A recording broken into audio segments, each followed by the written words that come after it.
Hey guys, how's it going? I am Danconia and welcome back to the Overwatch League Roundup. So, week 2 is over. It's done with. It's all over and we have our scores in. And it's been a pretty interesting week, I'm not gonna lie. We kicked off with the San Francisco Shock taking on the Philadelphia Fusion. And I expected this one to be pretty close, and that's exactly what it was. But it went 2-1 to the Fusion. Now, Fusion are looking fairly strong. So, I expect Philadelphia to actually perhaps creep into the top half of the league right now. They are actually putting on a bit of a show for us. After that, we had the Florida Mayhem taking on the Dynasty. The Seoul Dynasty, were they ever really not going to go 4-0 here? It was a 4-0 to Seoul. I think we kind of expected it. Florida did put up a bit of a fight, but again, Seoul are just so strong right now.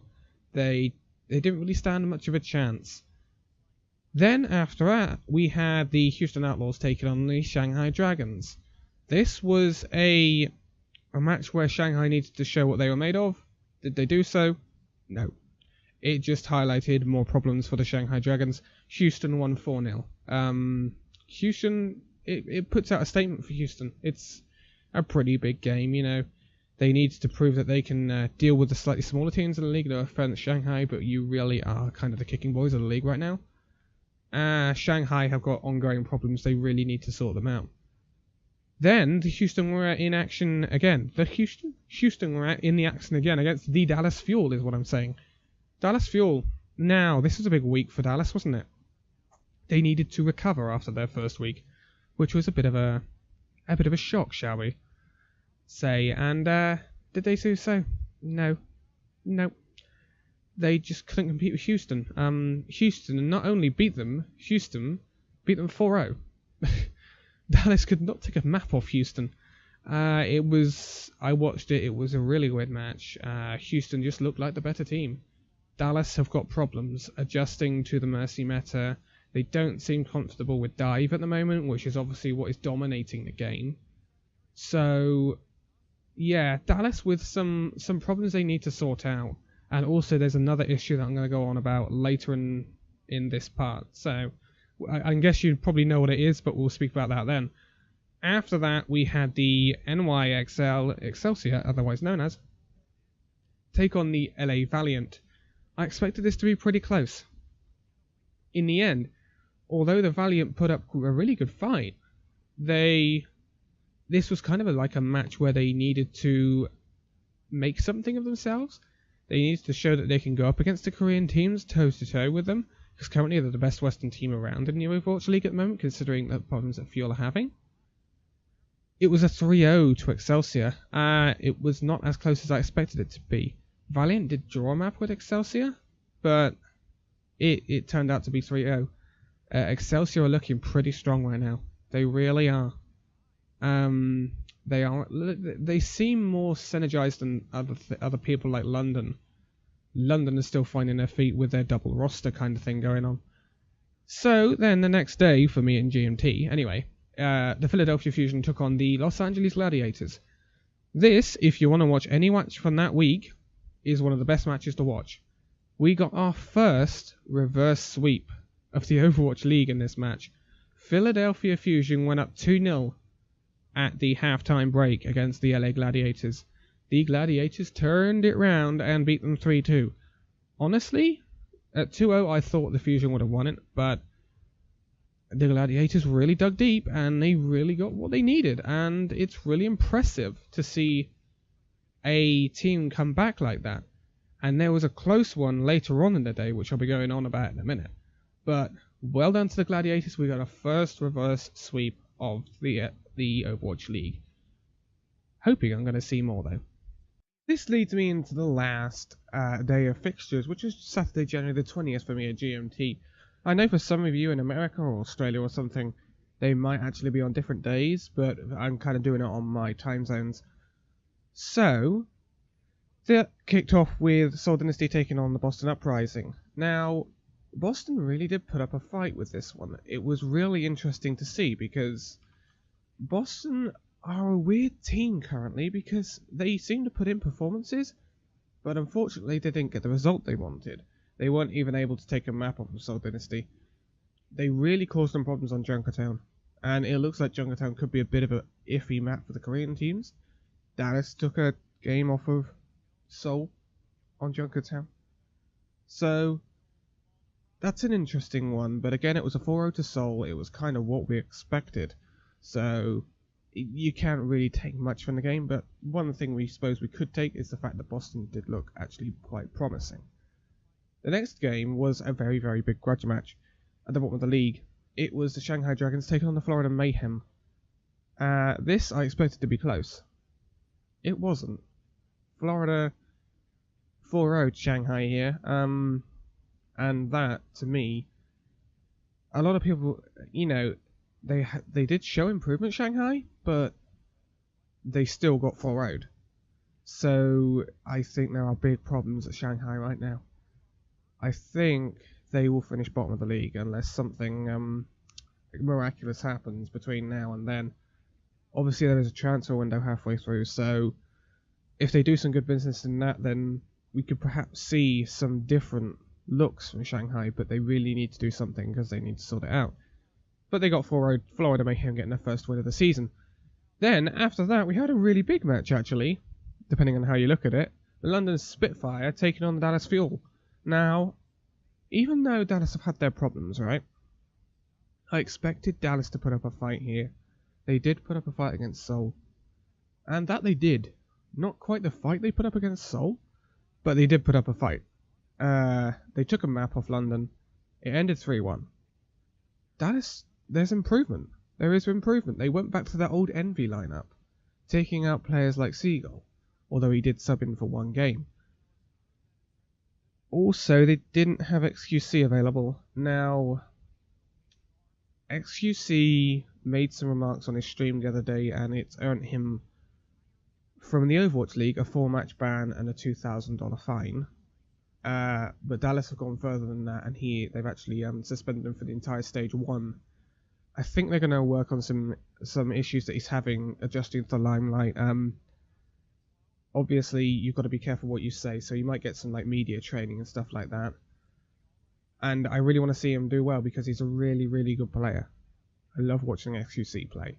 He's a really good Winston. He's a really good Orisa, and I think Dallas need him for that bit of different option in their team. But they won't have him for Stage 1, so that's going to be an interesting thing that we can see to actually iron out. But in fact, did they miss him? Perhaps not. London still kind of played like they can. This can also move into the next game where the LA Valiant took on the London Spitfire. The LA Valiant pushed Spitfire even further. They took them to a 5th map. London were 2-0 up at one point, and then LA Valiant brought it back to 2-2. And we went to a tiebreaker map on Lijiang, which was an interesting one, I must admit. But Spitfire dominated that tiebreaker. And in the end, London got their win. But something has to be said for probably the best DPS duo in the league. Well, not even the duo. There's so many DPS options on London, but it's so strong. Birdring is an insane player. You've also got people like Rascal can come in that offers a different angle to Profit. Profit's also insane. It's very hard to shut down London's DPS players. Similar to Fleta for Seoul Dynasty. So, when London grow into the league properly, I think they're going to be really, really tough to beat. Even for someone like Seoul. I can't wait for the London Seoul game because that is going to be one hell of a game. And I will cover it on this at some point. I don't even know what it is. I should check that out at some point. Also, we had the Gladiators taking on the Excelsior afterwards. This I expected to be a closer. I expected the Gladiators to take a map off of Excelsior. They did put up a fight, but it was a 4-0. It's closer than the scoreline suggests, but the Excelsior kind of had the measure of the Gladiators. I've also been watching some VOD reviews and stuff like that. So then we had a kind of a mid-table grudge match between the Boston Uprising and the San Francisco Shock. I actually picked Boston to win this. It went to 5 maps. It was a very tit-for-tat game. One would win a map, then the next would win a map, then the next would win a map, then the next would win a map. But in the end, it went the way of the San Francisco Shock, beating Boston 3-2. This is a good result for San Francisco. If they can grind out these mid-table results and perhaps get into like the bottom half of the top half, they can get into the bottom half of that top half of the table. That sounds confusing, I know, but they won't be up there with the Souls and the I was about to say Dallas. They won't be up there with the Souls and the Londons and the Valiants. But in that next tier, where they're in the top half but they're not at the top of that half, I think that would be a good place for San Francisco to get at the end of stage 1, considering they have extra players coming. Remember, Sinatra is not an age where he can take part yet, but he is signed. So he's going to come in at some point. And he is a phenomenal player. I think San Francisco could be quite powerful later in the Overwatch League. But that is the results. I will just check when the Seoul London match is, because I really want to know. It's not next week. Oh, it's the week after. February the 2nd is London Seoul. That is going to be one hell of a match, believe me. That's going to be the best match of the season, I reckon. There are so many good players going up against each other in that match. It's unbelievable. But that's it for the results for this week. So now we move on to week 3, and the time's going now. We're getting to midway through the Overwatch League Stage 1. And this is going to be a bit of a different week, I reckon. There's no really massive clashes this week coming up. There's only one I would say that really stands out to me. Now, I'm going to go through them, obviously, times are in GMT once again. Thursday, 25th of January at midnight, we are going to get San Francisco Shock taking on the London Spitfire. This is going to be a bit of an easier, inverted commas, easier week for London Spitfire. They're not going to come up against the caliber of opponents they've been playing this week. And as we know, Valiant did give them a run for their money. But Spitfire came out on the top of the end. I would expect Spitfire to win this one. Shock have looked mid-table-ish. You know, I wouldn't be expecting Shock to make the playoffs right now. But you never know. Shock could take a map off them if they play to their best, but I would expect Spitfire to probably produce a 4-0. The next game was at 2 AM, and that's Shanghai Dragons taking Seoul Dynasty. Yeah, I would expect this to be a 4-0 to Seoul Dynasty. Shanghai, yes, they made some improvements against Florida, but they still got whitewashed. They still did not win a map. I think Seoul Dynasty are going to absolutely tear Shanghai apart. I would be extremely surprised if Dragons even get a map on this one. The game after that, we have the Los Angeles Gladiators taking on the Los Angeles Valiant at 4 AM. That is probably the biggest game of the weekend, considering it is the LA Derby. The Valiant versus the Gladiators, there's a lot of things to work for. There's a lot of prestige wanted to be won out of that game. So I would expect Valiant to come out on top. Valiant have looked pretty good, better than I expected them to be. So look out for Valiant in that one. Then at 10 o'clock PM that day, we have the London Spitfire again taking on the Boston Uprising. This could be an interesting one. Now, I would expect Spitfire to win this one, right? But Spitfire every now and then have been dropping maps. They did it with Florida. They've done it a few times last week, so I could see the Uprising taking a map off Spitfire here, but I would still expect Spitfire to win, so perhaps a 3-1 at that point. Going into Friday, this game will be directly after the Spitfire game, but it bridges days in my time zone. Midnight, we get the Philadelphia Fusion taking on the New York Excelsior. Fusion have been stronger than expected, right? But I would not expect Fusion to beat Excelsior. Excelsior should win this one. Fusion could take a map off them. I could see that happening. But I would still expect Excelsior to perhaps win it 3-1. But it could most likely be a 4-0. The game after that, which is the last game on Friday, is the Houston Outlaws taking on the Florida Mayhem at 2 AM. And again, this could be an interesting one. Houston pulled off a performance against Dallas. But again, Dallas haven't been up to scratch yet, and Dallas haven't featured yet in that week of that block of fixtures. Florida Mayhem got their first win against Shanghai. So they could then push on, maybe to go on and perhaps pick up something against Houston. It could either be close, or it'll swing. It'll go either close or swing in the way of Houston Outlaws. I don't think Florida Mayhem will whitewash it. Houston are too good for that. Jake's been popping off a lot, so I would expect Houston to win it. I'm going to put that there, but it could be close, or it could be a whitewash for Houston. I really don't know. Moving on to Saturday, January the 27th, we get a big game, actually. I didn't remember this one was actually going on. Midnight, we have the first duel between two full Korean teams. Seoul Dynasty will be taking on the New York Excelsior. That's going to be a blockbuster. That's going to be the highest level game of the weekend, because they're both unbeaten. They're both unbeaten, and to be quite honest, looking at it, if there's anyone that's going to beat Dynasty at the moment, I could see Excelsior doing it. Especially with the way Pine's playing at the moment. He really, really could carry Excelsior in that game. The only other team I could see doing it would be Spitfire, but again, that game's not here yet. Plus, Spitfire have been dropping maps here and there, and they've not fully got their roster tuned yet. Then after that, at 2 AM, we have the Dragons, the Shanghai Dragons, taking on the Fusion. I would expect this to be a win for the Fusion. I'm not going to lie. Dragons might take a map, but I would expect Philadelphia Fusion to win that one. If they didn't, I would be surprised. Plus, I would expect that to be Shanghai Dragons' first win of the season if Fusion didn't win that. After that game, Dallas Fuel come back into the picture. Now, obviously, we know what's going on with XQC. I'm not going to go over that again.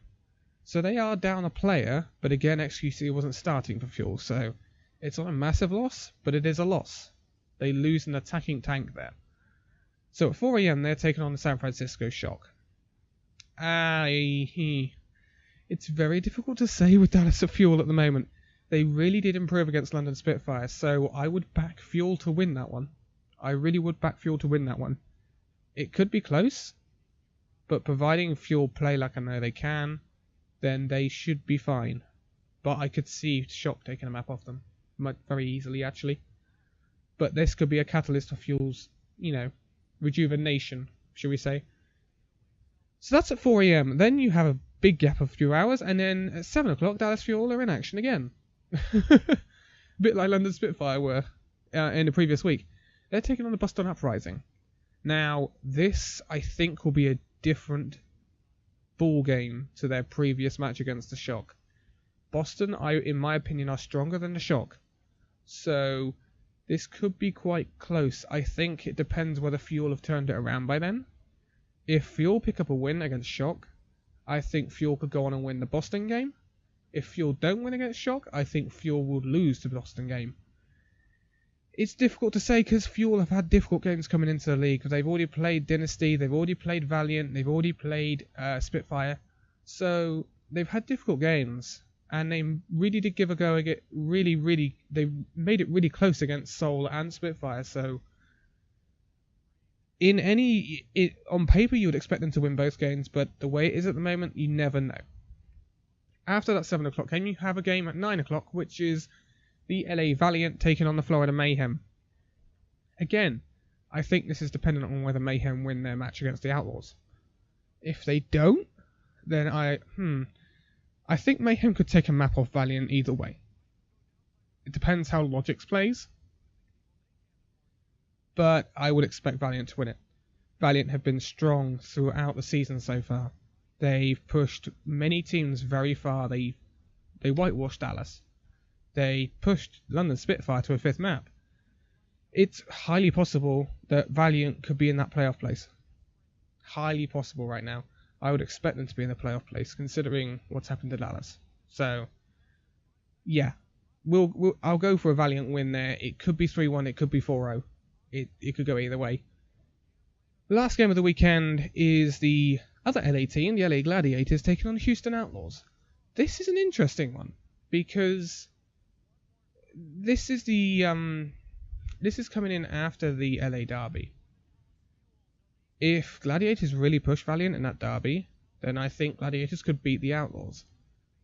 Gladiators did give the Excelsior a run for their money, but they did get 4-0'd in that game. So, it's difficult. A lot of teams are looking like they are close to beating the top teams, but they can't jump the final hurdle when it comes to that.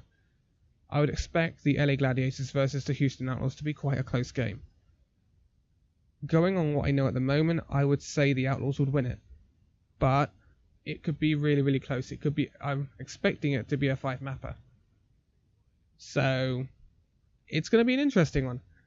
But at the moment, we can see something quite conclusive at the moment. The Korean teams are dominating. Spitfire are unbeaten, Dynasty are unbeaten, Excelsior are unbeaten. It's pretty obvious where the talent lies right now. Honestly, some of the teams are not far off. We expected Fuel to be really pushing these Korean teams. They're not. And currently the best Western team, you've got to say, is Los Angeles Valiant. And Valiant did get beaten by Spitfire in the end, although they run them very, very close. So, if a Western team is going to beat a Korean team currently, I would say it would be the Valiant. Or the Fuel. I really don't think people like the Uprising, Gladiators, Shock, they're not quite to the level yet. And, again, at the bottom of the league so far, you've got to say that the biggest disappointment are probably the Dragons. They just haven't looked like they can win games so far. A lot of the games they've been in they've been outclassed by opponents that have not been massively better than them. They haven't been playing all of the top teams in the league. They've been playing some mid-table teams. And they still got beat by the Florida Mayhem, who were their nearest rivals. They were both 3-0 going into that game, and Florida came out on top. Logic started playing like we knew he could. So, there's problems for the Dragons at the moment. There's been rumours going on, but I'm not going to get into that. But the Dragons really need to sort themselves out. But that's going to be it for this week's Overwatch League Roundup. It's been an interesting week. We've seen some really, really good games. And I think the league is more competitive than we expected. Even though the Koreans are kind of dominating at the moment, I'm fully aware of that. It is more competitive than I expected. I expected really those Korean teams to be running away with it. And then they've had the shock with the Fuel, which has really kind of mixed things up. The Valiant performing better than expected. It's been an interesting start to the season. And it's going to be an interesting end to the stage. Because going to the next stage, I'm not sure what will happen with the updates, but stage 2 you might see things like Blizzard World come into it, so and possible Mercy nerfs that are coming in, which could change a lot of things for a lot of teams. Dallas, they really don't like the dive. They're not getting on with the dive meta right now. They're not getting on with the Mercy meta, so if Mercy was to fall out of the meta, I think that plays into the Fuel's hands, especially as Custer likes his Moira. So it's things to keep an eye on. That's what I'm saying. It's things to keep an eye on. But the 2 matches I will be looking out for in this week coming up: the LA Gladiators taking on the LA Valiant, and the Seoul Dynasty taking on the New York Excelsior. Big Korean grudge match going on. The big one would be Seoul Dynasty taking the Spitfire, because, again, they're ex-teams that have taken on each other before. And the note I wanted to put at the end of this video is that we've seen the passing of one of the best teams, Lunatic High, which the Seoul Dynasty roster previously played for Lunatic High. Lunatic High has disbanded. They will not be playing Overwatch anymore. It's a tragic thing because obviously a lot of the Lunatic High roster moved to Seoul Dynasty, and then Lunatic High promoted a B roster. Then you had the Apex series will not be going on. That's been stopped. So it's now turning into Contenders Korea, Contenders this, Contenders that, or whatever. So it's kind of really murky where below the Overwatch League, what feeds into it, what teams you've got. But it could be really interesting anyway. And I'm expecting more teams next season as well. Because it's worked. So far the league has worked. But for now, thank you guys so much for watching this Overwatch League Roundup, and I will see you in the next one. See you then.